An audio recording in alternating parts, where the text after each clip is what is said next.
आप सभी को श्री कृष्ण जन्माष्टमी की हार्दिक शुभकामनाएं। आज हम उस दिव्य क्षण का स्मरण करने जा रहे हैं जिसने संपूर्ण सृष्टि को आनंद और भक्ति से भर दिया।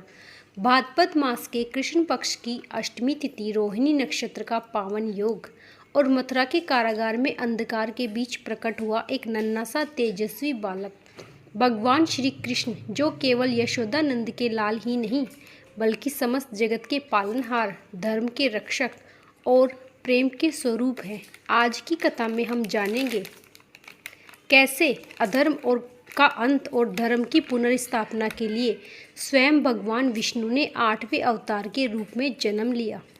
भादों की आधी रात को रोहिणी नक्षत्र में मथुरा के कारागार में देवकी के गर्भ से भगवान श्री कृष्ण का जन्म हुआ था। इसी कारण हर साल इस दिन श्री कृष्ण का जन्मोत्सव बहुत ही धूमधाम के साथ मनाया जाता है। इस दिन भगवान श्री कृष्ण की पूजा विधिवत तरीके से की जाती है। इसके साथ ही माना जाता है कि पूजा के साथ बाल गोपाल के जन्म के समय की यह कथा अवश्य ही सुननी चाहिए। इससे सुख, समृद्धि, धन, वैभव की प्राप्ति होती है। तो आइए आज मैं आपको श्री कृष्ण के जन्म की कथा सुनाती हूँ। भागवत पुराण के अनुसार द्वापर युग में मथुरा नगरी पर कंस नाम का एक अत्याचारी राजा शासन करता था। अपने पिता राजा उग्रसेन को गद्दी से हटाकर वह स्वयं राजा बन गया और अपने पिता को कारागार में डाल दिया। कहा जाता है कि कृष्ण को जन्म देने वाली देवकी कंस की चचेरी बहन थी। देवकी का विवाह वासुदेव के साथ हुआ था, लेकिन वह अपनी बहन देवकी को बहुत प्यार करता था। कंस ने अपनी बहन देवकी का विवाह धूमधाम से किया और खुशी से विवाह की सभी रस्मों को निभाया। जब बहन को विदा करने का समय आया तो कंस देवकी और वासुदेव को रथ में बैठाकर स्वयं ही रथ चलाने लगे। तभी अचानक ही आकाशवाणी हुई कि देवकी का 8वां पुत्र ही कंस का काल होगा। आकाशवाणी सुनकर कंस क्रोधित हो उठा और वासुदेव को मारने बढ़ा। तब देवकी ने अपने पति के प्राणों की रक्षा के लिए कहा कि उनके जो भी संतान जन्म लेगी उसे वह कंस को सौंप देगी। कंस ने बहन की बात मानकर दोनों को कारागार में डाल दिया। कारागार में देवकी ने एक एक कर 7 बच्चों को जन्म दिया, लेकिन कंस ने उन सभी का वध कर दिया।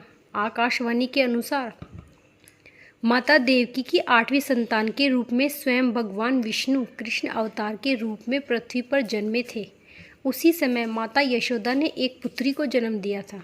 इसी बीच कारागार में अचानक प्रकाश हुआ और भगवान श्री हरि विष्णु प्रकट हुए। उन्होंने वासुदेव से कहा कि आप इस बालक को अपने मित्र नंद जी के यहाँ ले जाओ और वहाँ से उनकी कन्या को यहाँ लाओ।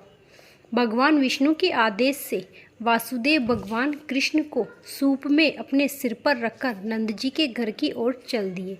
भगवान विष्णु की माया से सभी पहरेदार सो गए। कारागार के दरवाजे खुल गए। यमुना ने भी शांत होकर वासुदेव जी के जाने का मार्ग प्रशस्त कर दिया। वासुदेव भगवान कृष्ण को लेकर नंद जी के यहाँ सहकुचल पहुँच गए और वहाँ से उनकी नवजात कन्या को लेकर वापस आ गए। जब कंस को देवकी की 8वीं संतान के जन्म की सूचना मिली तो वह तत्काल कारागार में आया और उस कन्या को छीनकर पृथ्वी पर पटकना चाहा, लेकिन वह कन्या उसके हाथ से निकलकर आसमान में चली गई। फिर कन्या ने कहा कि रे मूर्ख, कंस तुझे मारने वाला जन्म ले चुका है और वह गोकुल पहुंच चुका है। अब तुझे जल्द ही तेरे पापों का दंड मिलेगा। वह कन्या कोई और नहीं, स्वयं योग माया थी। उसकी बात बिल्कुल सत्य साबित हुई और एक दिन भगवान कृष्ण ने कंस का संहार कर दिया, सभी को इसी पापी से मुक्त किया। इसी तरह की पौराणिक कथाओं को सुनने के लिए हमारे चैनल को अवश्य सब्सक्राइब करें।